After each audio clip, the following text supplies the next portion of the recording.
All right. These are dark times we're living in if you consider yourself a teacher.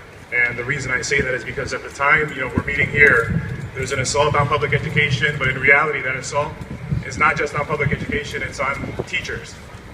We've got people telling us that we can be valued, we can be measured by how our students perform on tests. And it's probably, I think everybody can agree here, it's probably one of the most ridiculous things we can think of when we say that what our students do on one given day represents what we do in an entire lifetime. What we do can't be measured. And the reason I say that is because I've had kids come up to me after they've already graduated high school and say, thank you. Thank you for what you did for me. Thank you for saying what you said to me. Thank you for being there for me. Now that can't be measured because there's nothing quantifiable about happiness. You can't quantify happiness. So we have got to change the narrative. We've got to change the story that they're telling right now. And the first step to that is what we're doing today. We're standing here with each other in solidarity saying that the Department of Education should not be deciding for us what they are deciding for us. As far as I'm concerned, money and education only belongs in the same sentence when you say you're giving us more money. As far as Pearson and the profiteers who are taking advantage of our students and our teaching population, I think we all know, we can agree that they are a scam. And it's sad to say that we live in a society that values this amount of money. I mean, how many billions has Pearson made already off of our backs with all the testing that we go through as teachers, and then on top of that, the testing that our students endure. So, what does that mean for us as teachers? It means we gotta start fighting back. And I think the Badass Teachers has become a home for a lot of us. And it's become a home for a lot of us because we have felt alone for so long. We felt lost in the dark just like, I did. I spent many a night wondering, what am I doing? How much longer can I endure what it is that I'm enduring? How much longer can I sit by and watch my students demeaned and belittled day after day, test after test, only to find out that they consider themselves failures after seeing their names on data walls? This has to stop.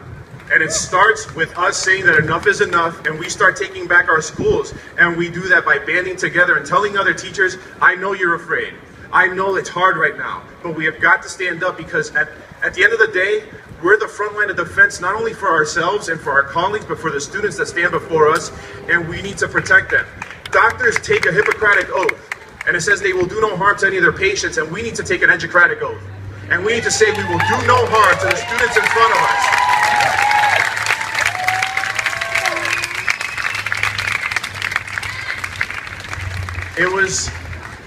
It was a pleasure for me to start speaking out, and I say that because the more I thought about it, the more it made sense to me. I'm untenured, I have no professional status.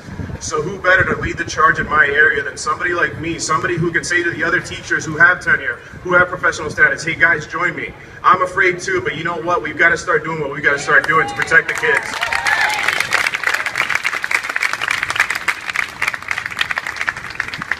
We are a nation of a democracy.